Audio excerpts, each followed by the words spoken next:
Bom dia a todos. Em nome da EY, gostaria de agradecer a presença de todos no nosso Executive Breakfast, 48 horas, um bocadinho menos, depois da proposta de lei do Orçamento de Estado para 2019 ter sido apresentada na Assembleia da República. Queria só fazer uma nota prévia. Este Executive Breakfast está a ser transmitido em direto através da página do Económico na internet, portanto, mas ninguém está a ser filmado. Os filmados serão os speakers e o conteúdo da apresentação. Mas queria fazer só esta nota prévia para que todos vós saibam que o evento está a ser transmitido em direto. Portanto, começando por me apresentar, o meu nome é Luís Marques, sou responsável da área fiscal da EY e tivemos como objetivo de fazer uma apresentação sucinta, não exaustiva, daquilo que foram as principais medidas de índole fiscal que estão vertidas no texto da proposta de lei do Orçamento de Estado para 2019. Temos 3 áreas que nos propomos cobrir, em que iremos cobrir o impacto das medidas nas empresas, o impacto das medidas nas famílias e nas pessoas e digamos, um capítulo final onde iremos falar dos impostos indiretos, nomeadamente o IVA e impostos especiais de consumo e também algumas contribuições, porque cada vez mais começam a pulverizar o nosso sistema tributário das taxas e taxinhas que temos muito ouvido falar ao longo dos últimos anos e este ano não foge à regra. Portanto, antes de iniciar, portanto, seguidamente o meu colega António Neves irá falar do impacto sobre as empresas, o Carlos Lobo irá falar sobre a questão dos impostos especiais, IVA e contribuições e, no final, a Anabela Silva irá cobrir o impacto sobre as famílias. A Anabela está neste momento a caminho, depois de ter estado esta manhã na TVI a falar exatamente sobre este tema, está neste momento a deslocar-se para cá para depois cobrir essa parte final da nossa apresentação. Eu iria começar por falar de um bocadinho do que é o contexto macro em que a proposta de lei foi apresentada na passada segunda-feira, quase à meia-noite, como todos nós sabemos. Há um contexto económico favorável de que o Governo que leva a que o Governo apresente esta proposta de lei. Não é um contexto único deste momento, é um contexto económico favorável que se tem registado ao longo dos últimos 2, 3 anos e que sustentam todas as medidas, ou sustentam grande parte das medidas que estão a ser apresentadas. Falando de cada uma dessas variáveis, o Governo estima, e isso está alinhado mais ou menos com entidades oficiais externas ao Governo, FMI, Banco de Portugal, entidades também, outras entidades internacionais, mas que vamos ter no próximo ano um déficit orçamental de 0,2% em relação ao PIB. O crescimento, aponta-se que a economia tenha um desaceleramento do crescimento, mas ainda assim que cresça 2,2%.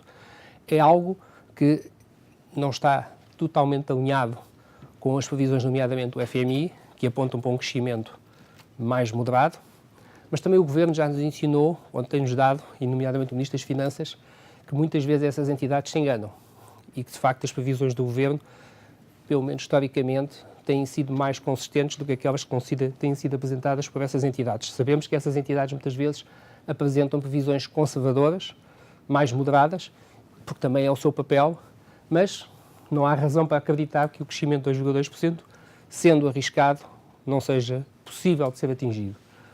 Taxa de desemprego de 6,3%, das mais baixas dos últimos anos. Chegámos a ter perto de 7% quando houve o plano de assistência financeira nesses anos de 2012, 13, portanto, uma taxa de desemprego quase que estamos a chegar à chamada economia de pleno emprego. Dívida pública, que tem vindo a ter uma trajetória de redução, estima-se que ascenda a 118,5% do PIB, alta, mas numa trajetória decrescente, e uma taxa de inflação de 1,3%. Portanto, é com base neste enquadramento que a proposta de lei acabou por ser apresentada. Uma das questões e eu pessoalmente tenho sido muito questionado, até pelos mídias e por outras pessoas, se estamos perante um orçamento expansionista ou eleitoralista. Essa apreciação é sempre muito subjetiva e é uma apreciação, eu diria, quase de índole política ou jornalística. É sempre possível tirar uma ilação dessas quando estamos perante um orçamento de Estado que é apresentado no ano em que sabemos que no ano seguinte vamos ter 2 atos eleitorais importantes, especialmente o que são as eleições legislativas. E, naturalmente, temos também as eleições europeias, mas as eleições legislativas é que é o marco que é mais importante e que leva a que algumas vozes se ergam no sentido de dizer que estamos perante um orçamento expansionista ou eleitoralista. Este orçamento assenta claramente numa estratégia que vem sendo consistentemente aplicada pelo Governo desde que tomou posse. A tal estratégia de reposição de rendimentos, uma estratégia de devolução de parte daquilo que foi retirado aos cidadãos, conforme alguns discursos que temos vindo a ouvir. E, portanto, o orçamento para 2019, ou a proposta de lei, contempla medidas que estão alinhadas com essa estratégia. Mas existem outras que, se calhar, até são o inverso dessa mesma estratégia. Como iremos ver, por exemplo, a não atualização dos escalões em CRRS pode até ser visto como uma medida que, conceptualmente e na prática, agravará a situação fiscal das famílias e das pessoas, caso tenham aumentos salariais. E, portanto, isso é algo que demonstra que não é assim tão expansionista quanto aquilo que algumas vozes diriam que iria acontecer. A carga fiscal global vai estar alinhada com aquilo que temos vindo a assistir. Qualquer coisa entre 34% a 35% do produto interno bruto. Os últimos dados divulgados pelo INE davam nota disso mesmo, ou seja, que a receita fiscal tinha vindo a crescer, nominativamente. Os últimos dados davam conta que já ia à volta de 67 mil milhões de euros e que se centrava em cerca de 34,3%, 34,4% do PIB. Estamos a falar de níveis que estão consistentes com o que se passava em 2013, 2014, anos em que se falava que estávamos perante aumentos brutais de impostos. Recordam-se da famosa frase do então Ministro das Finanças, Vítor Gaspar, que se falava ou que se referia a isso nessa altura. Portanto, a carga fiscal global provavelmente não irá sofrer grandes alterações. Se calhar, na parte da tributação direta pode ter um ligeiro alívio, mas que será, se calhar, compensada quer pelo crescimento económico, que induz mais receita, naturalmente, e que induz mais dinâmica na economia, mas também por alguma tributação indireta que pode vir a ser agravada, como iremos ver daqui a pouco, quando os meus colegas forem falar sobre isso. Orçamento ambicioso e sustentável é a questão que fica. Se de facto é sustentável do ponto de vista macro, tudo isto que o Governo se propõe fazer. Como eu disse há pouco, é ambicioso, há fatores de risco que não são controláveis pelo Governo. Eu ontem ouvi na televisão um jornalista a dizer que basta que as taxas de juros se desviem um pouco para que nós tenhamos um impacto. Mas isso também já o teríamos este ano. Se as taxas de juros este ano também se tivessem oscilado, Portugal iria sentir, dado o peso que a dívida pública ainda tem sobre o nosso produto. Portanto, é natural que existam fatores de risco, fatores que não são totalmente controlados pelo Governo, mas a conclusão é que é um orçamento ambicioso.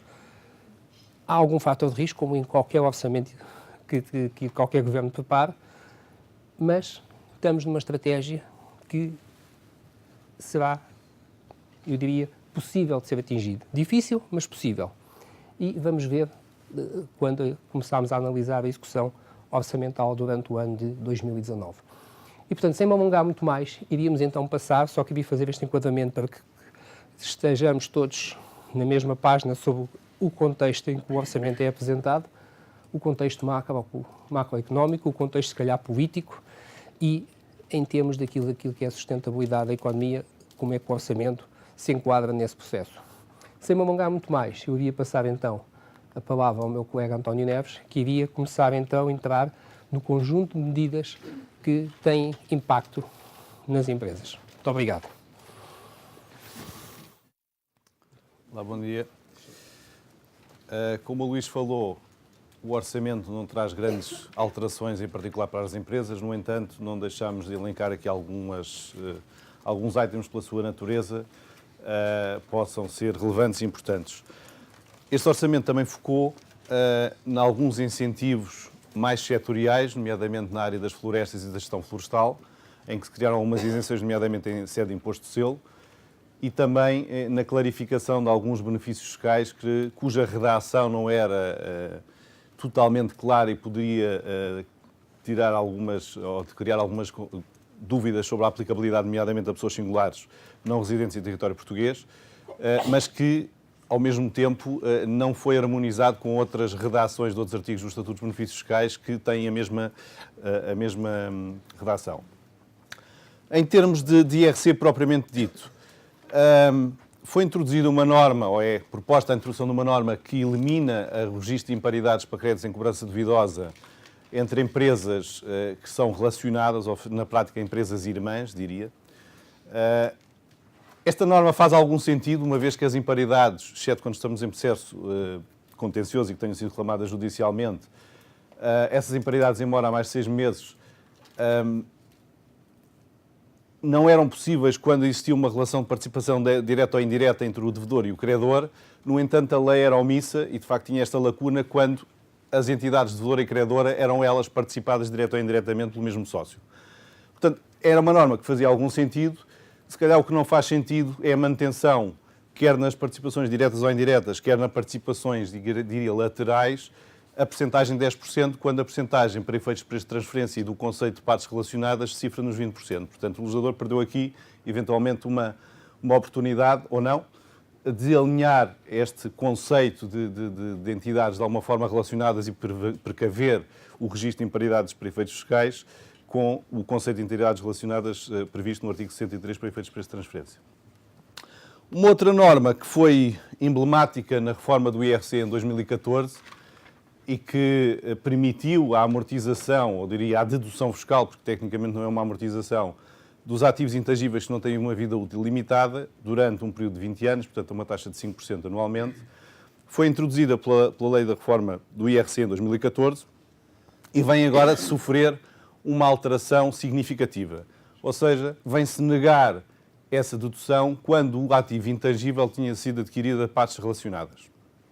A grande questão, na ausência de um regime transitório, é se a administração fiscal vai aplicar apenas para as aquisições efetuadas a partir de 1 de janeiro de 2019, o que faria sentido, ou se vai atuar com alguma má-fé, diria, e vai pôr em causa a dedução daquelas aquisições que ocorreram entre 2014 e 2018 e que já estão em período de dedução, portanto já houve deduções anuais durante este período, e negá-las para os anos que faltam. Ou seja, e aqui, de facto, tivemos a oportunidade até de sugerir a clarificação deste aspecto, porque pode levar a alguma litigância entre a administração fiscal e os contribuintes, nomeadamente aqueles que fizeram operações nos últimos 3, 4 anos e que agora, e com uma perspectiva, obviamente, de dedução durante os 15, 16 anos que faltam e podê-la ser questionada daqui para a frente. Isto incluindo goodwill, e como provavelmente muitos de nós sabemos, houve muitas operações, nomeadamente a utilização de prejuízos fiscais para reconhecimento contabilístico de ativos intangíveis que tinham sido gerados internamente e que foram vendidos intragrupo e que disputaram esta dedução durante um período de 20 anos, que agora poderá vir eventualmente a ser posta em causa pela própria administração fiscal. Como o Luís falou, há um desagravamento, de facto, no IRC e uma norma que toda a gente aplaude, que é a possibilidade de eliminação do PEC, não sendo automático, mas mediante requerimento para os bons contribuintes, ou seja, aqueles que cumprem as obrigações declarativas atempadamente e que têm a situação fiscal regularizada, mas, ao mesmo tempo, vem agravar-se a tributação autónoma sobre as viaturas. Como sabemos, é algo que foi crescendo ao longo do tempo, começou por ser um imposto relativamente acessório ao IRC, e hoje em dia, para muitos contribuintes, é verdadeiro imposto que é pago a nível de imposto sobre os lucros, que neste caso nem sequer é um imposto sobre os lucros, mas sim sobre uma despesa, e que vem a ser incrementado para as viaturas. Para as viaturas abaixo de 25 mil euros vem a haver um incremento de 5 pontos percentuais, e para as viaturas com custo acima de 35 mil euros vem a haver um aumento de 2,5 pontos percentuais. De facto, mais uma vez, o Estado, ou neste caso o legislador, acaba por facilitar alguns contribuintes com a eliminação do PEC, mas vem introduzir um aumento generalizado da tributação autónoma para a maior parte das empresas. Uma outra medida que diria, se calhar, não é muito percepcionada por uma parte dos contribuintes, exceto quando estão numa situação de cessação de atividade, é um prazo relativamente curto para o cumprimento das obrigações fiscais. Ou seja, atualmente, no caso de cessação de atividade, há um conjunto de obrigações, nomeadamente da modelo 22, a preparação do dossiê fiscal, se for o caso, a entrega da IES, etc., que têm que ser cumpridos num prazo curto de 30 dias. Muitas vezes não só relativamente ao ano da cessação de atividade, mas a anos anteriores, ou ao ano anterior, quando ainda não tinha chegado o prazo limite para a entrega dessas declarações. E, portanto, este prazo de 30 dias muitas vezes é complicado de cumprir. E aqui o legislador vem propor um alargamento, eu referi 3 a 4 meses, porque, na verdade, até ao final do terceiro mês seguinte ao da data da cessação, e, portanto, no limite poderá ser um prazo, de facto, mais apropriado para o cumprimento das várias obrigações fiscais por parte dos contribuintes. À semelhança de outros orçamentos de Estado que vieram nos últimos anos, há uma tentativa, e diria tentativa porque provavelmente a maior parte dos contribuintes impactados por esta norma não o estão a fazer, não o estão a cumprir, que é o pagamento ou a entrega de imposto sobre resultados internos que tinham sido eliminados no anterior regime de tributação pelo lucro consolidado que terminou em 2000. Ou seja, esse regime permitia, ao contrário do regime atual, a eliminação de resultados intragrupo, entre as entidades que faziam parte do perímetro do consolidado fiscal, e a sua tributação, quando esses resultados fossem considerados realizados, seja porque as sociedades envolvidas saíam do grupo, seja porque o grupo terminava a sua aplicação, seja porque o ativo era alienado para fora das entidades do grupo. Bom, e esse regime, para quem optou em 2001 para passar para o regime especial de tributação dos grupos de sociedades, atualmente vigente, permitia que esses resultados internos se mantivessem suspensos até que se verificasse um desses factos. Bom, há alguns anos atrás, o legislador entendeu por bem começar a tributar esses resultados suspensos sem que nenhum desses factos estivesse verificado. E, portanto, mais uma vez, vem aqui paulatinamente, numa porcentagem de 25% desses resultados independentes de tributação, exigir aos contribuintes que façam um pagamento por conta e, portanto, que os vão tributando e provavelmente para o ano iremos ver a última vez esta norma, porque terminaria o período de 4 anos em que estaria tendencialmente ou teoricamente 100% dos resultados tributados. Na prática, penso que a maior parte dos contribuintes que são impactados por esta norma não têm feito, portanto, é uma norma que terá uma aplicabilidade prática relativamente fraca. Relativamente a um regime que existe desde 1990 e que permite a isenção de IMT, atualmente, e de imposto de selo e de emolumentos legais nas operações de reestruturação empresarial, nomeadamente fusões, cisões, entradas de ativos, etc. Ao fim de muitos anos, e pela primeira vez, em 2018, ou através do Orçamento de Estado para 2018, veio o legislador a entender que não era preciso fazer um requerimento à Administração Fiscal, ao Ministro das Finanças neste caso, para que fosse concedida esta isenção, ou seja, ela passou a ser automática. Mas no processo de discussão do Orçamento de Estado para 2018, esta isenção não ficou automática para algumas operações de cisão, ou seja, as cisões simples e as cisões de dissolução, ficando apenas automática para as operações de cisão-fusão. Ora bem, voltado o ano que passou dessa norma, vem eliminar-se esse requisito para as operações de cisão em causa, ou seja, passando esta isenção a ser automática para todo o tipo de operações que sejam abrangidas pela norma, mas, ao mesmo tempo, o legislador inteligentemente introduziu uma norma anti-abuso muito idêntica à que está no regime, aliás, idêntica e igual à que está no regime de neutralidade fiscal previsto no 73, artigo 73 do Código do IRC, onde basicamente vem referir que se as operações não tiverem razões económicas válidas, pode vir a ser questionada a isenção e com uma penalização sobre o imposto devido de 15%. Ou seja, se no passado o contribuinte tinha a segurança de que poderia um requerimento, teria uma resposta favorável ou desfavorável, mas assumindo que era favorável, provavelmente ninguém iria discutir essa resposta positiva, embora pudessem fazer, mas a posteriori, mas tendencialmente não aconteceria, e diria que o grau de sucesso de uma resposta favorável andava na volta dos 90 e muitos por cento, praticamente 100%, ao longo de décadas.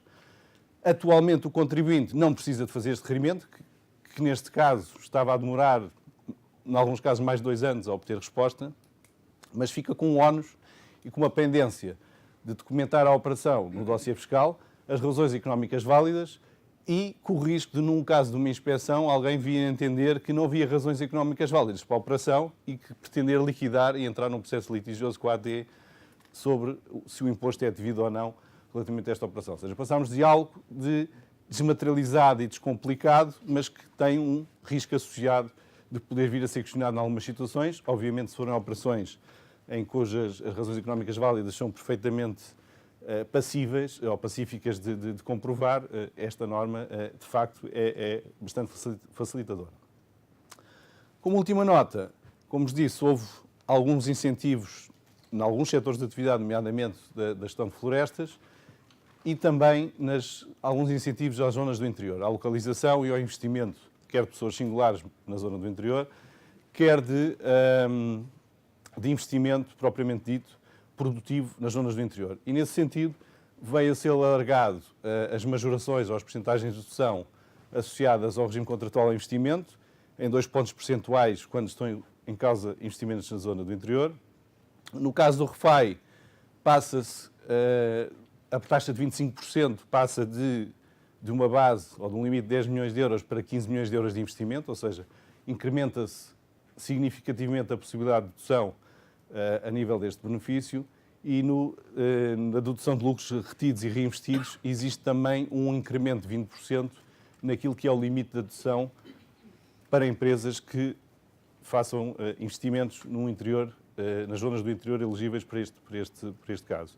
E, portanto, o que permite aumentar um investimento de 7 milhões e meio de euros, que normalmente concede uma dedução até 750 mil euros, poder dar essa dedução ou subir essa dedução até 900 mil euros. Como última nota, não sei se vai ser falado provavelmente noutras áreas, mas se a Inês Cabral quiser intervir, mais na área financeira, mas é importante dar uma mensagem de facto clara que o Estado deu, e tem vindo a ser vinculado nos mídias, de penalização do crédito ao consumo. Ou seja, para além do agravamento de 50% da taxa de crédito ao consumo que vinha sendo a panágio nos últimos orçamentos de Estado, as próprias taxas de base desse crédito ao consumo foram substancialmente alteradas e, portanto, em alguns casos, vamos ver um incremento muito substancial acima dos 100% da taxa que anteriormente era aplicável e, portanto, é uma medida punitiva, diria assim, ou desincentivadora do crédito ao consumo. Vamos ver se vai ter o efeito desejável,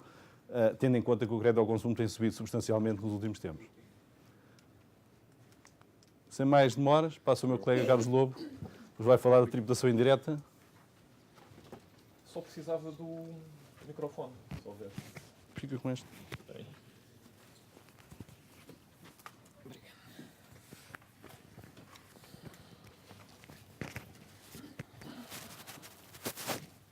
Sim.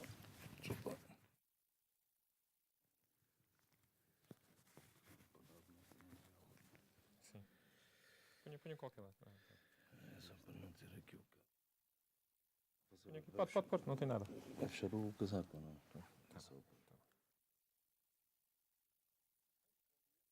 Cabe-me a mim, então, a parte relativa aos impostos indiretos, contribuições, taxas, taxinhas e taxetas, não é? Como o Luís referiu.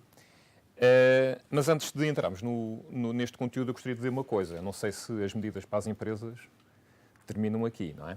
Porque nós estamos a falar, como bem disse o Luís, da proposta de lei do Orçamento de Estado e a posição ainda nem chegou agora, está a entrar no adro, não é? Que é no Parlamento da República, onde efetivamente vamos ter outras discussões com outros teores e que efetivamente se avizinham algumas medidas,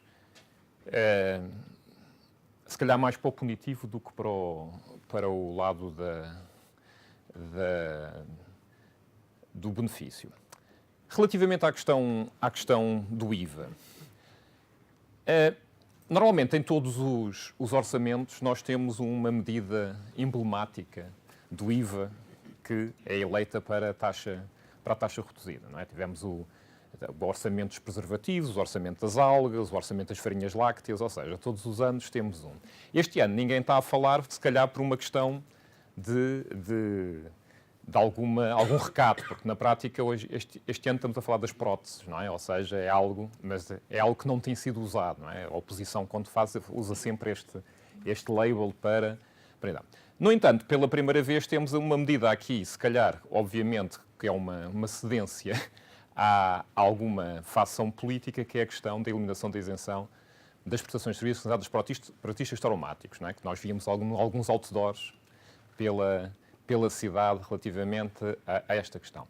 Mas, efetivamente, o que é que nós temos aqui? Temos um alargamento da taxa de IVA reduzida a alguns produtos, totalmente justificados, não é? Estamos aqui a falar da questão das próteses, da limpeza e intervenção cultural, prestação, pronto. Ou seja, temos aqui determinado tipo de situações que vão precisamente no sentido dessa decisão. Uma medida emblemática, mas que curiosamente é só a partir de 1 de julho de 2019, ou seja, do segundo semestre, é precisamente a introdução da taxa reduzida nos espetáculos culturais, mas unicamente neste período. Ou seja, o Governo não se quis imediatamente reduzir, preferiu, optou por diferir temporalmente esta alteração. Isto era também uma medida que era pedida já há alguns anos, por alguma, e efetivamente face ao teor do apoio parlamentar, era algo que era esperado em termos da definição da própria estrutura.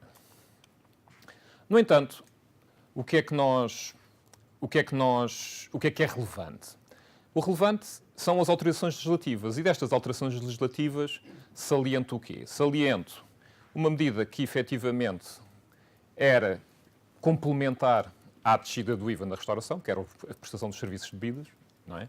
Para evitar aquela assimetria de taxas que existia entre a parte da alimentação e a parte de bebidas, era algo que a Aresp já solicitava há alguns anos.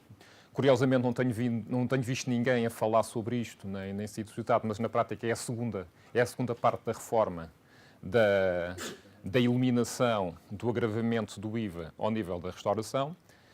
Curiosamente, temos uma autorização legislativa e não uma medida de efeito direto, que é a redução da taxa do IVA unicamente na adesão, na tarifa de adesão às redes, ou seja, já não é aquele propalado da redução do IVA na energia, nem na eletricidade, é unicamente a taxa de adesão.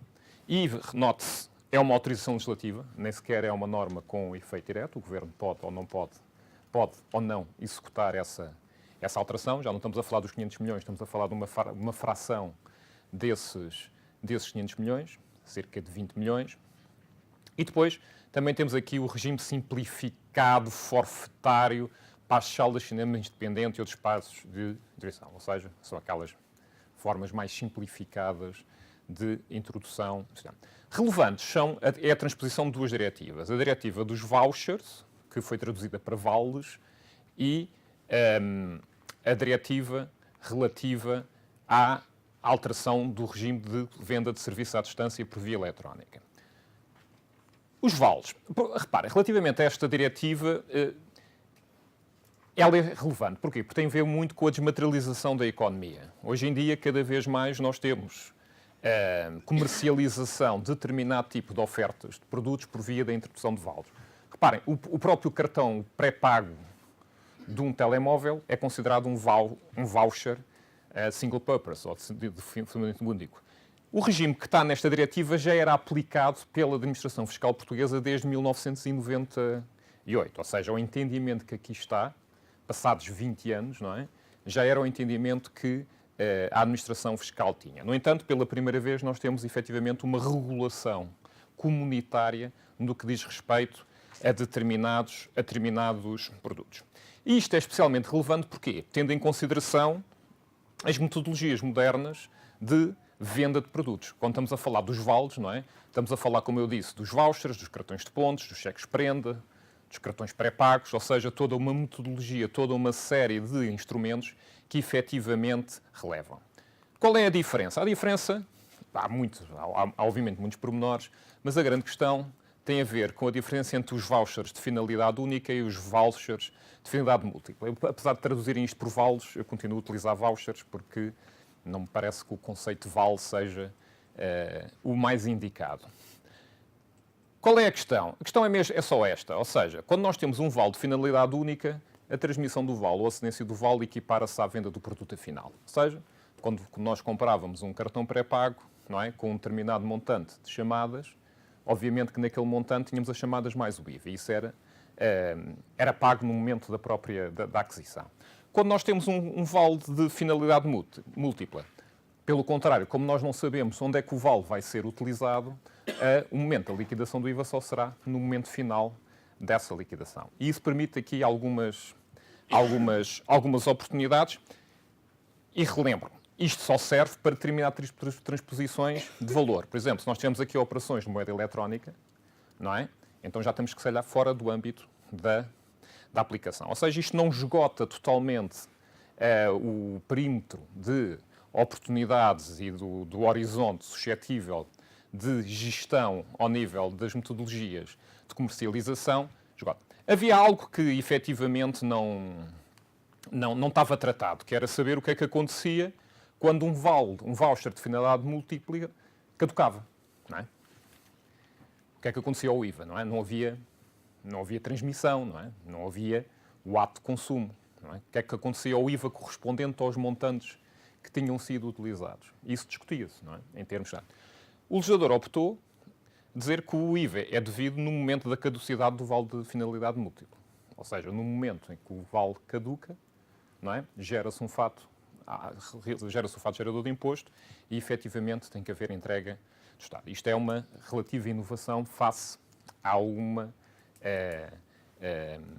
incerteza que existia anteriormente. É criticável, não é? Depende, não é? Ou seja, temos aqui, podemos discutir até a infinitude esta matéria. Mas, efetivamente, está aqui a solução ao nível da própria estrutura. E é isto, ou seja, basicamente, as informações vinculativas atualmente em vigor encontram-se já em linha com os principais traços da diretiva. Ou seja, já tínhamos efetivamente uma prática administrativa que integrava um conteúdo da diretiva. Porém, temos que verificar com mais acutilância, e agora que o regime se encontra estabelecido legalmente, se as soluções mais corretas relativamente ao fluxo de faturação e ao circuito documental se encontram completas, porque isto estamos a falar de cruzamentos. E, por vezes, como vocês sabem, em cartões de desconto temos cruzamentos de descontos de diversas entidades. E na prática é preciso garantir que há aqui alguma segurança, alguma robustez nos mecanismos de faturação, sob pena de termos algum problema a montante ou então uma dupla ou uma tripla incidência de IVA se tivermos, de facto, vouchers cruzados de diversas entidades. E depois aquilo, não é, que eu vos disse, a caducidade dos vales de finalidade múltipla ainda é algo que temos que discutir em termos técnicos, porque efetivamente a solução portuguesa não é totalmente alinhada com a diretiva, houve aqui alguma liberdade criativa e obviamente temos que efetivamente juntar. Outra diretiva, esta tem a ver efetivamente, se a dos vouchers tem a ver com desmaterialização, esta tem a ver com a questão da desterritorialização, mas é uma desterritorialização inversa, não é? Porquê? Porque, como vocês sabem, na diretiva das vendas eletrónicas, os serviços de prestação de vida eletrónica, diretiva 2017-2400, esta diretiva, o regime, não é? Passava, quando estávamos a falar de serviços de telecomunicações, estávamos a falar de um modelo de tributação com base na localização ou do destino. Não é? Quem consumisse um bem de natureza eletrónica, um serviço de natureza eletrónica, seria tributado no local do destino, no local do consumo. E essa foi a regra que foi aplicada. O que é que aconteceu? Aconteceu que se estabeleceu uma certa burocracia excessiva no que diz respeito a isto. O que é que esta diretiva vem dizer? Vem basicamente recapturar um pouco o critério de origem. E vem dizer que, mesmo que quando o prestador tenha sede de estabelecimento estável ou domicílio nacional e não esteja sediado num Estado-membro, as prestações de serviços sejam efetuadas a destinatários domiciliados em outro Estado-membro. O valor líquido e as prestações não forem superiores a 10 mil euros, então eu posso tributar no local de origem, já não na questão do destino. Ou seja, é um retorno, é um clawback da metodologia que tinha anteriormente, tendo em consideração a necessidade de simplificar o próprio regime. Obviamente que os sujeitos passivos podem optar pela sujeição à tributação dos serviços em causa no Estado-membro em que o direito estivesse estabelecido. Mas, se o fizerem, têm que o manter durante 2 anos. Ou seja, é aqui um modelo de equilíbrio entre o que nós tínhamos anteriormente, que era um modelo de tributação exclusiva no destino, para agora um regresso a uma metodologia de de retorno por questões de simplificação. Ou seja, estamos aqui a tentar fazer o fine-tuning do regime mais correto em termos de vendas à distância. Noto, o cruzamento dos vouchers com isto coloca desafios enormes ao nível da estruturação das operações, não é? Ou seja, temos aqui algumas oportunidades relevantes que se podem explorar. Impostos especiais do consumo. A grande nota, também ainda não foi referida, foi pela primeira vez em 30 anos nós temos uma cláusula de standstill no imposto sobre as bebidas alcoólicas. Ou seja, temos aqui de facto uma inversão da tradição e da tendência natural. Nunca tínhamos tido, efetivamente, uma cláusula de congelamento, ou seja, as taxas das bebidas alcoólicas, de espirituosas, cervejas, o vinho está fora, pela primeira vez fica congelado. Não é uma novidade, Portugal era o único país que ainda não tinha, civilizado, não é? Da parte europeia, que ainda não tinha congelado. Porquê? Qual era o problema? O problema é que já tínhamos uma taxa tão elevada que sempre que se subia a taxa, reduzia-se a receita. Ou seja, estávamos para lá do ponto ótimo de tributação. E os nossos vizinhos espanhóis, efetivamente, têm uma política agressiva a este respeito. Quando eu digo agressiva, é uma política de redução dos próprios IECs. E, efetivamente, estávamos aqui a criar uma destrução. E nós, efetivamente, até também tirando algumas credenciais, tivemos alguns estudos de demonstração ao Governo que, efetivamente, qualquer hipótese de subida de taxa a este respeito implicava uma redução da receita, não é? E o IEC, não é? O IEC é um imposto que visa a angariação de receita, não é? Está ali naquele horizonte de alteração comportamental, que ainda há bocado o António referiu, da questão quase punitiva de algumas opções, não é? Mas o IEC está neste limbo, não é? Nós estamos ali no limbo entre a maximização de receita e a legitimação dessa angariação de receita por via da tributação excessiva de alguns produtos. Obviamente que a legitimação é a questão dos comportamentos sociais corretos. Mas, efetivamente, o imposto existe para se manter. Não é como um imposto pigoviano que existe para desaparecer, não é? Na prática, temos aqui a falar de uma cash cow fiscal e implica que essa cash cow continue a correr e que não seja abatida por uma excessiva sobrecarga. Temos também a criação de novos escalões do sugar tax, do imposto sobre o açúcar, não é? Uma medida que efetivamente teve o seu sucesso, gerou uma receita significativa para o erário público e originou também uma alteração da tipologia de produtos, ou seja, na prática temos aqui efetivamente a relação entre o imposto comportamental e o próprio imposto. E aqui a questão é efetivamente, ou seja, esta é a matéria mais relevante que temos a ver. Isto aqui são os nossos estudos, não é? Que nós fizemos, efetivamente, para demonstrar esses efeitos e, felizmente, foram atendidos pelo próprio Governo. Ao nível do imposto sobre o tabaco, mantém-se a política dos últimos anos, ou seja, a política é uma política de aumento da tributação, em linha com a taxa de inflação, com uma sobrecarga do elemento específico, com uma redução do elemento ad valorem, ou seja, no sentido de manter o nível de tributação, não é? Ao nível do imposto sobre o tabaco. A nível dos Açores, há um maior agravamento no continente, mas os Açores tinham um regime especial mais reduzido e como a nível da União Europeia há uma discussão, vai-se rever a diretiva no próximo ano, convém que não se ponha em causa o regime especial dos Açores e da Madeira também, já digo assim em bom da verdade, e tem que se fazer esse ajustamento perante a média comunitária. Imposto sobre os produtos petrolíferos e energéticos. Temos aqui a manutenção, esta já é uma perspectiva pigoviana, não é? Enquanto que nos impostos especiais sobre o consumo típicos temos a perspectiva complementar, aqui temos a pigoviana, e a política do Governo é uma política efetivamente de descarbonização, não é?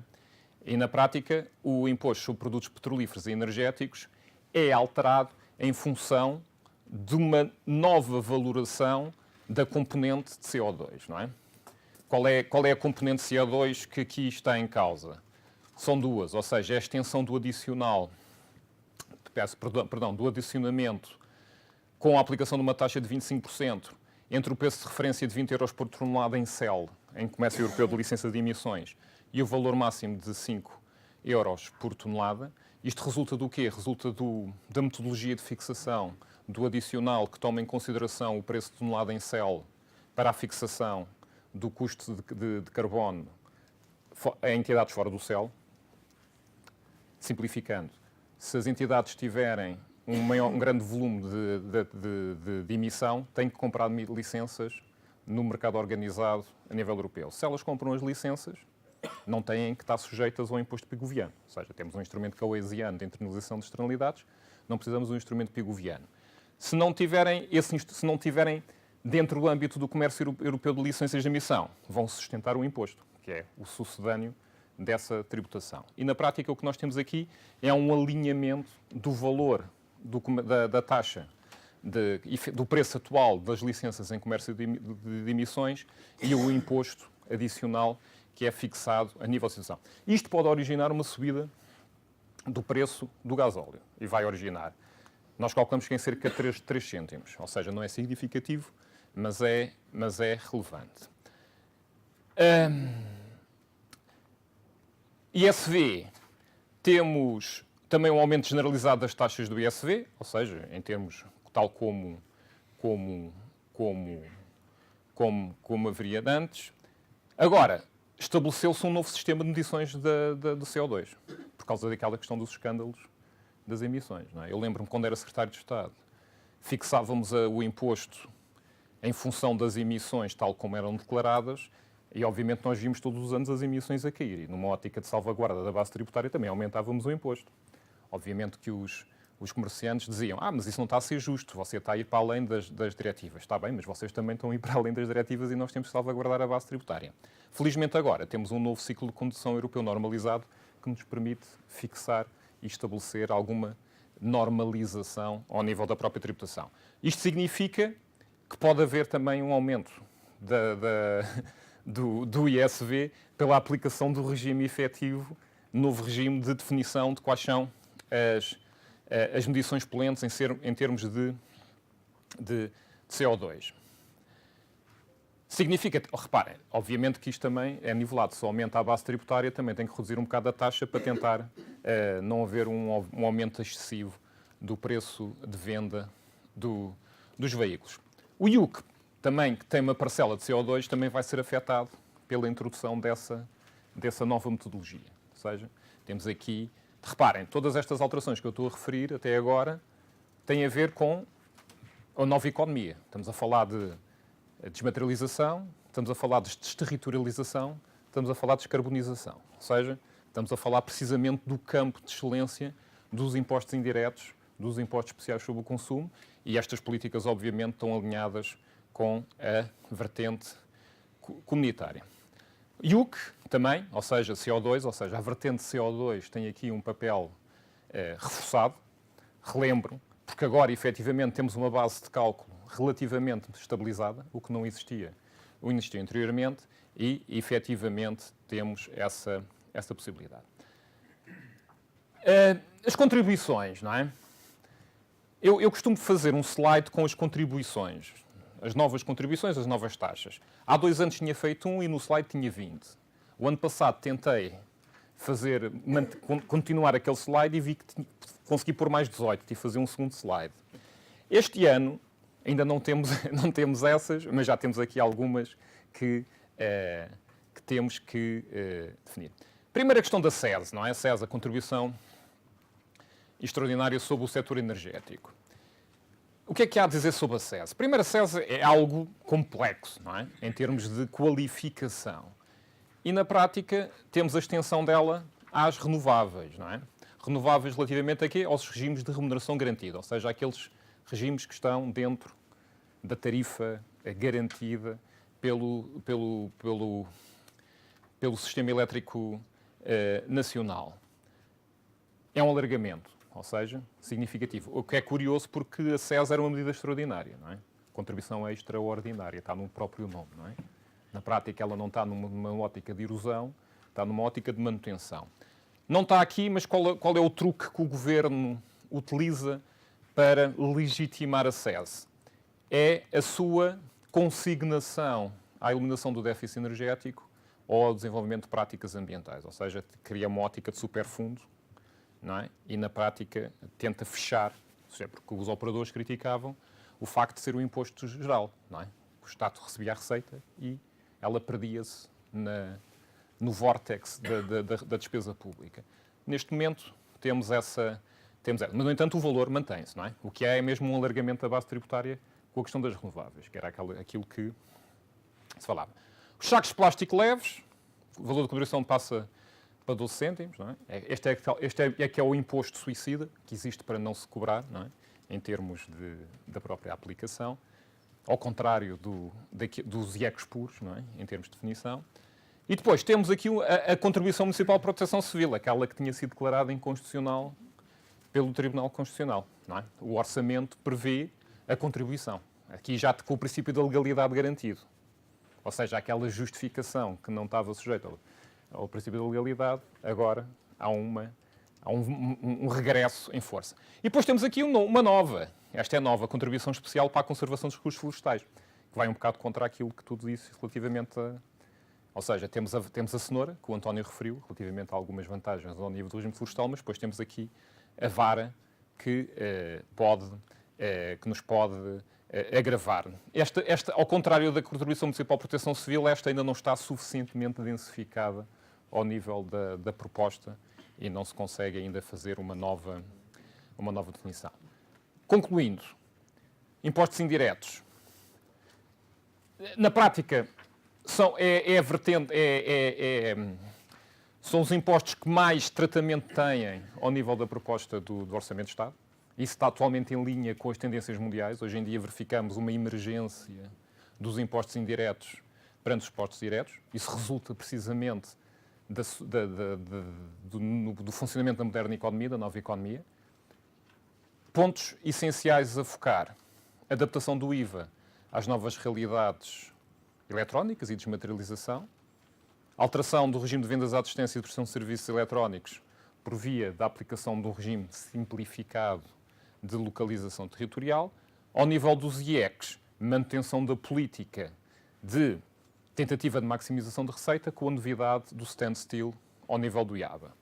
Ao nível das contribuições, manutenção também da política de aparecimento de novas contribuições, mas neste momento numa forma mais conservadora, uma vez que aparece unicamente esta contribuição especial para a conservação dos recursos florestais, a que se deve ser adicionada a questão da SES. Por isso temos aqui um orçamento relativamente robusto ao nível dos impostos indiretos e que nos permite, efetivamente, no que diz respeito aos vales e à questão dos serviços de venda à distância, algum trabalho suplementar a este respeito. E acho que passaria para a Anabela.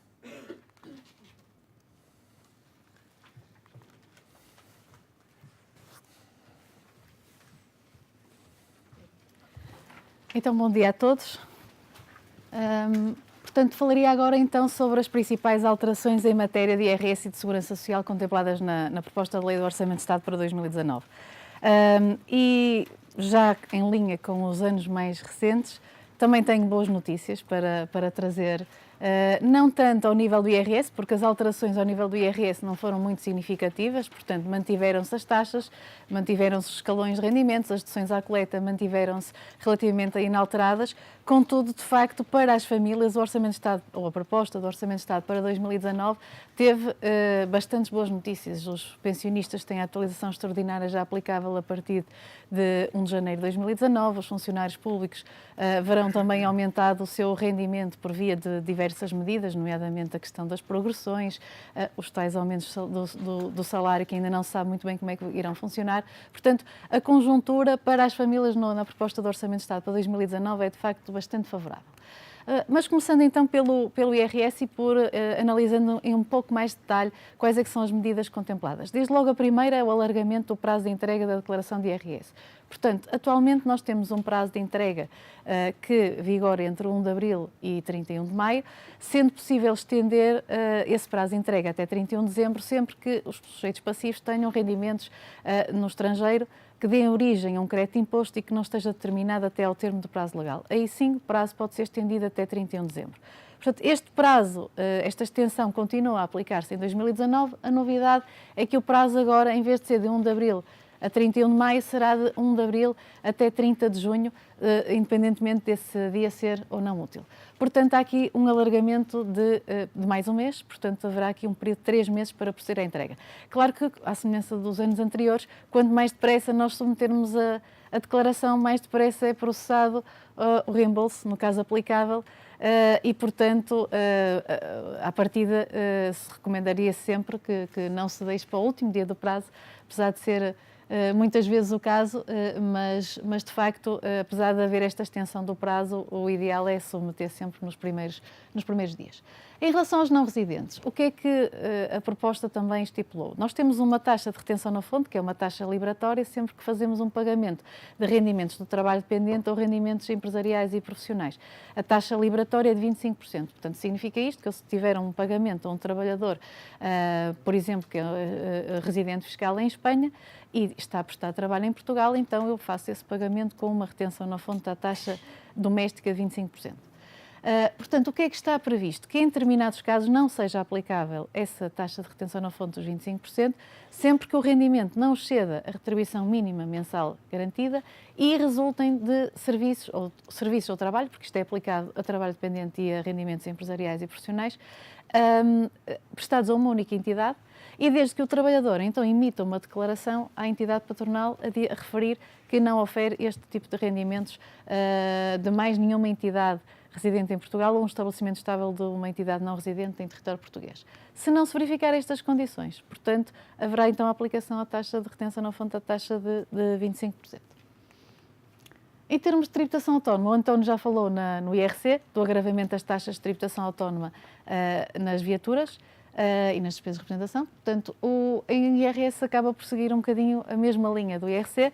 No caso dos sujeitos passivos com contabilidade organizada, se, portanto, tiverem encargos com despesas de representação, viaturas ligeiras de passageiros, motos e motociclos, essa taxa era de 10% e vai passar para 15% no caso das viaturas ligeiras de passageiros cujo custo de aquisição seja inferior a 20 mil euros.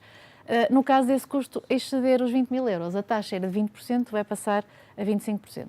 Portanto, isto segue um pouco a tendência do IRC e segue a tendência que o Carlos estava a falar de, se calhar, não agravamento dos impostos indiretos, mas sim agravamento de outros impostos associados, contribuições, taxas e tributações autónomas, que são uma fonte muito importante de receita atualmente para o Estado. Outra das grandes novidades tem a ver com a questão da retenção na fonte. Portanto, esta é uma medida que é importante que se perceba que não afeta o imposto final a pagar, ou seja, afeta a retenção na fonte e o rendimento líquido mensal, contudo, o imposto que as pessoas vão suportar quando submeterem a sua declaração de IRS, neste caso em 2020, relativamente a 2019, vai ser exatamente o mesmo. Portanto, e é importante clarificar porque muitas vezes as pessoas olham para o recibo mensal e veem que de facto estão a receber mais, mas na prática, em termos finais, o imposto vai ser o mesmo. O que é que, no fundo, a proposta de lei do Orçamento de Estado vem contemplar? A possibilidade de autonomizar determinadas rúbricas do processamento salarial, fazendo com que essas rúbricas não somem aos restantes rendimentos e, portanto, não haja um agravamento da taxa de retenção na fonte. A título exemplificativo, nós todos já sabemos que atualmente já acontece o mesmo para o subsídio de férias e para o subsídio de Natal. Portanto, no mês em que eu recebo o subsídio de férias ou o subsídio de Natal, eu não somo esses subsídios aos restantes rendimentos, portanto, eles são tratados de uma forma autónoma. O que está estipulado é proceder, não de forma exatamente igual, mas autonomizando, para o trabalho suplementar e para os rendimentos dos anos anteriores. O que é que está previsto para o trabalho suplementar? Que é aplicável a mesma taxa de retenção na fonte que a taxa que se aplicaria aos restantes rendimentos oferidos naquele mês. Ou seja, portanto, se eu recebesse 1.000 euros de remuneração bruta mensal mais 200 de trabalho suplementar, eu não vou aplicar a taxa de retenção na fonte que é aplicável a 1.200, portanto, que é o regime atual, a soma dos dois, mas sim vou verificar qual é a taxa que se aplica aos 1.000 e aplico a mesma taxa aos 200 de trabalho suplementar. Nos rendimentos de anos anteriores, há ainda uma outra regra e a regra estipula que eu tenho que perceber qual é que é o número de meses a que respeita ao rendimento de anos anteriores, se é, por exemplo, 3 ou 4, e, portanto, eu vou dividir em função, o rendimento em função do número de meses e, portanto, chego a um determinado valor e sobre esse valor é que eu aplico a taxa de retenção na fonte. Nós construímos na UI um simulador que permite simular qual é que é o impacto no salário líquido mensal, prevendo já casos de trabalho suplementar ou casos de remuneração de anos anteriores, e eu coloquei aqui alguns exemplos. Vou só dar a título meramente exemplificativo. Uma pessoa que tivesse uma remuneração mensal bruta de 1.750 e que, portanto, receba trabalho suplementar, nas regras atuais, em 2018, teria uma remuneração líquida de 1.344. Nas novas regras, essa remuneração passa para 1.368. Portanto, só pelo mero efeito de eu não estar a somar esses rendimentos. Uma outra das novidades do regime tem a ver com este regime fiscal aplicável a ex-residentes. Este é um regime que se tem falado muito já nas notícias, até mesmo antes da proposta de lei do Orçamento de Estado ser divulgada, já tinha sido anunciado que seria uma das medidas desta proposta de lei para 2019. É sempre, e nas notícias vocês leem os comentários, é sempre difícil porque há sempre vantagens e desvantagens a implementar um regime desta natureza. Como desvantagem, ou as opiniões mais negativas, chamemos-lhe assim, vemos pessoas que dizem, então, porque é que eu, que sempre estive aqui em Portugal, tenho uma taxa de tributação progressiva que vai até 48%, mais a taxa adicional de solidariedade, e estou agora a beneficiar estas pessoas que não estiveram a trabalhar em Portugal e, portanto, por esse motivo têm acesso a um benefício fiscal que eu não tenho. Em termos de vantagens, e contrapondo um pouco esta opinião, é um facto que nós temos uma diáspora portuguesa muito grande. Eu estive a ver os números do Observatório da Imigração, dizem que há cerca de 2.266.000 imigrantes. E o que é que acontece? Se nós tivéssemos a capacidade de atrair para Portugal estes imigrantes que estão, de facto, a trabalhar no exterior, isso não só contribuiria para o nosso crescimento económico, para o crescimento das empresas, para o crescimento do consumo, portanto, teria esse efeito benéfico. Portanto, e por essa via, a própria receita fiscal iria aumentar, porque no fundo nós estamos a falar de pessoas que não estão neste momento a contribuir. Portanto, há sempre opiniões favoráveis e desfavoráveis, mas é um facto que, se nós tivéssemos essa capacidade, este regime poderia contribuir, de facto, para esse crescimento, à semelhança de outros regimes, como o regime dos residentes não habituais que já temos. O que é que este regime prevê? Portanto, prevê essa exclusão de tributação de 50% dos rendimentos do trabalho dependente e rendimentos empresariais e profissionais para as pessoas que regressem em 2019 e 2020. E atenção que este regime não é só para portugueses, portanto, é para sujeitos passivos do IRS que tenham sido não residentes fiscais em Portugal nos 3 anos anteriores ao regresso e anteriormente, até 31 de dezembro de 2015, tivessem sido residentes em Portugal e que tenham a sua situação tributária regularizada, como é lógico, por qualquer benefício só é aplicável se eu tiver a situação tributária regularizada. Portanto, nós também estivemos a fazer aqui algumas simulações, não as coloquei ali, mas posso partilhar convosco. De facto, o impacto no IRS é muito significativo e é mais de metade, porque nós pensamos, vou excluir 50% do rendimento e, portanto, vou pagar metade do IRS, mas na realidade o efeito é superior a metade, ou seja, vou pagar menos de metade. Isto acontece porque, por um lado, as taxas são progressivas e, portanto, quanto maior o rendimento, maior a taxa.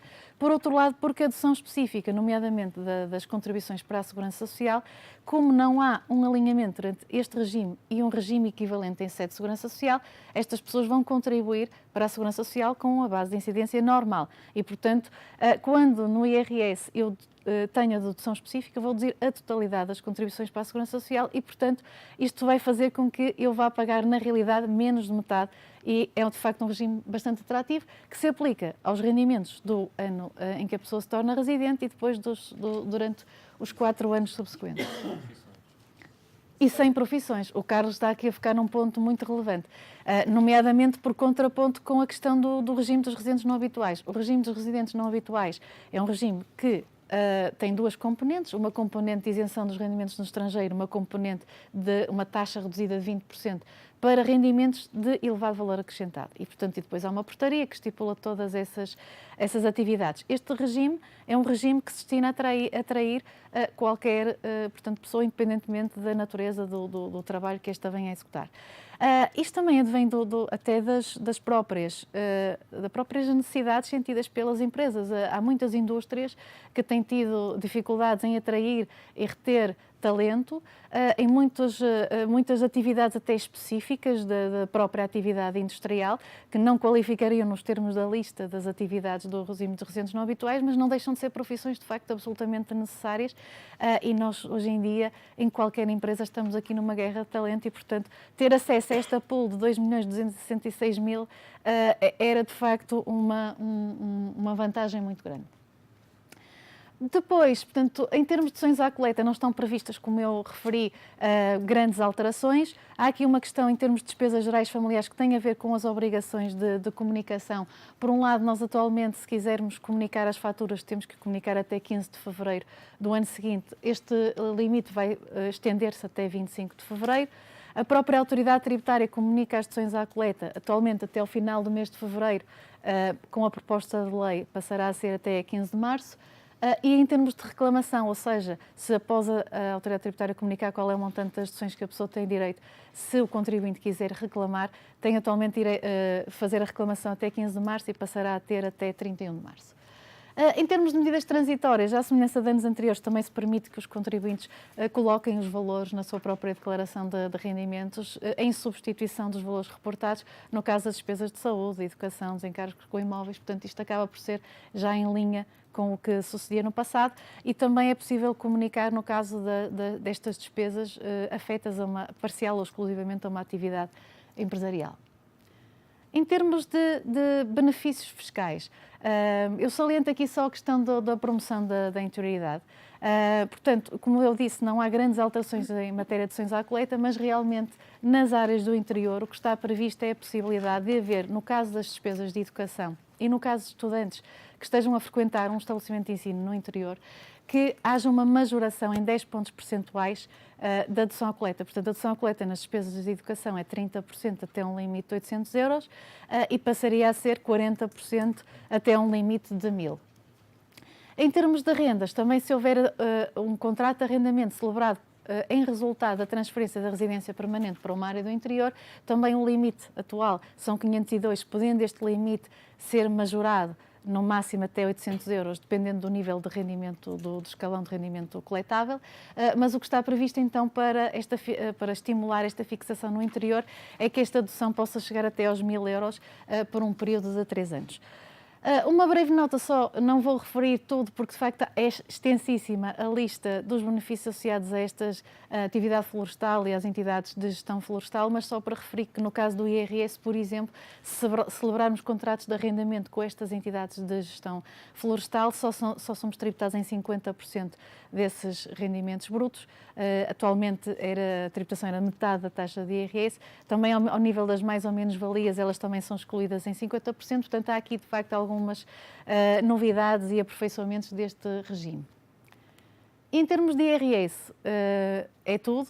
Como eu disse, não há assim grandes alterações, mas as alterações que há são alterações mais cirúrgicas e tendendo numa tentativa também de atrair, portanto, esta diáspora portuguesa para Portugal. Em termos de segurança social, começando até pela questão das pensões. Portanto, nós temos uma atualização extraordinária. O ano passado já ocorreu em 2018, entrou em vigor em agosto. Este ano, tudo indica que entrará em vigor a partir de 1 de janeiro de 2019 e essa atualização é de 10 euros para os pensionistas que tenham pensões até 1,5 vezes o indexante de apoios sociais. Portanto, atualmente esse indexante são 428 euros, cerca disso, e portanto 1,5 vezes estamos a falar de pensões até 643. É previsível que este próprio indexante venha a aumentar em 2019, o que portanto poderá fazer depois também subir aqui este limite. Portanto, para pensões até esse limite, a atualização extraordinária de 10 euros, ou então de 6, se elas já tiverem sido atualizadas no período 2011 a 2015. Depois, uma nota, este regime de atualização extraordinária é, no fundo, um regime que se integra no regime de atualização anual, ou seja, as pensões são anualmente atualizadas a 1 de janeiro e, portanto, não é um somatório das duas atualizações, mas sim, portanto, faz a atualização normal, que resulta das regras que têm a ver com o crescimento real do PIB e tem a ver com o índice de preços consumidores excluindo a habitação, portanto, é determinado o crescimento. Se for inferior a 10 euros, nestas pensões de valor inferior a 1,5 vezes, então a atualização é de 10 euros. Um outro fator importante é a questão da eliminação do fator de sustentabilidade. Ou seja, este é um fator que, portanto, corresponde ao índice da esperança média de vida aos 65 anos no ano de 2000, comparativamente com a esperança média de vida no ano em que a pessoa se reforma e, portanto, é calculada uma divisão que atualmente, em 2018, corresponde a 14,5%. Isto significa que se eu tiver uma reforma antecipada, eu não só tenho a penalização dos 0,5 por cada mês de antecipação, mas também tenho este fator de sustentabilidade. E o que está previsto é que, para, portanto, os trabalhadores que aos 60 anos tenham pelo menos 40 anos de carreira, não é? No fundo de trabalho, estes possam aceder, a partir de 1 de janeiro de 2019, se tiverem 63 anos, é eliminado esse fator de sustentabilidade, ou seja, não é tido em conta este fator, e também a partir de 1 de outubro de 2019 para os trabalhadores que tenham 60 anos ou mais e que se reformem a partir daquela data. Portanto, é de facto outra das boas notícias para os pensionistas. Em termos de subsídio de desemprego, aplica-se um regime, portanto, similar ao de 2018, mantém-se a majoração dos 10% no caso do subsídio de desemprego, o subsídio de prestação de atividade no caso de agregados familiares em que, portanto, um dos cônjuges ou unidos de facto esteja desempregado, ou no caso das famílias monoparentais, quando o único parente, o parente único, é o titular deste subsídio. Depois mantém-se também o subsídio aos desempregados de longa duração. E está também previsto o subsídio social de desemprego subsequente, que no fundo é atribuído a quem ofira um rendimento mensal que não excede o 80% da retribuição mínima mensal garantida. Depois as outras alterações, portanto, salientar só, em termos de abono de família, ele vai passar a ser majorado em função da idade até aos 6 anos, atualmente é até aos 12 meses. Mantém-se as mesmas medidas já previstas em anos anteriores de cruzamento de informação e transparência entre a autoridade tributária e a Segurança Social, portanto aí também não há novidades. Em termos do trabalho independente, é uma clarificação, está prevista que de facto a base, quer seja neste caso trimestral ou anual, que são o caso dos trabalhadores com contabilidade organizada, é aplicável, portanto, a partir de 4 vezes o valor do IAS, portanto é uma clarificação. E em termos de IRS e de Segurança Social é tudo. Passava a palavra ao Luís Marques para fazer o encerramento final. Muito obrigado, Anabela. Bom, e com isto chegámos ao fim daquilo que eram os conteúdos que queríamos passar a todos vós. Tal como eu disse no início, a nossa apresentação não iria ser uma apresentação exaustiva, cobrir todas as alterações que estão previstas e contempladas na proposta de lei do Orçamento de Estado para 2019. Preparámos um documento que circulámos logo na noite da apresentação da proposta. Aliás, quando circulámos já era quase dia, mas aí tem o detalhe que podem perceber de todas as alterações que estão contempladas. De qualquer forma, penso que demos aqui uma ideia dos principais aspectos que a proposta de lei contempla e como conseguiram percepcionar, há de facto algumas medidas, como a Anabela disse, que as famílias podem estar com um sorriso mais, não tão amarelo, mas um sorriso de facto que lhes dá alguma esperança de que vão ter algum alívio fiscal durante o ano 2019, mas de facto pela via do consumo, pela via das tributações indiretas, Perdão, isso vai fazer com que, se calhar, no final do dia, as famílias indiretamente também acabem por financiar o Orçamento de Estado e pagar a sua fatura fiscal, mas por outra via. São contas que se têm que fazer, mas achamos que é um orçamento que, de facto, não é muito reformista, não é muito inovador, mas que segue uma linha que já vinha sendo adotada pelo atual Executivo nos últimos anos. Portanto, para terminar, uma vez mais, muito obrigado pela vossa presença. Espero que tenham dado o tempo para bem emprego e que possam retirar daqui algumas ilações de como é que vai ser o nosso ano 2019 em termos fiscais. Tal como o Carlos disse, só para terminar, de facto, ainda podem ser expectáveis algumas alterações em face da discussão que pode haver na especialidade. O orçamento vai ser aprovado na generalidade no final deste mês e depois vai haver toda uma discussão de especialidade que se vai prolongar durante o mês de novembro e que pode ainda existir algumas alterações pontuais aos vários impostos. Se calhar nada de muito reformista, de muito estrutural, mas alterações pontuais que podem ter algum impacto. Portanto, muito obrigado e desejo a todos um resto de bom dia e até uma próxima. Muito obrigado.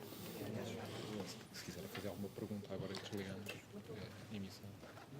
E claro, se houver alguma questão depois que queiram colocar, estejam à vontade, ou aqui ou mais tarde, e alguém que ainda queira tomar um cafezinho está à vontade e estejam à vontade para isso. Tá bom? Muito obrigado.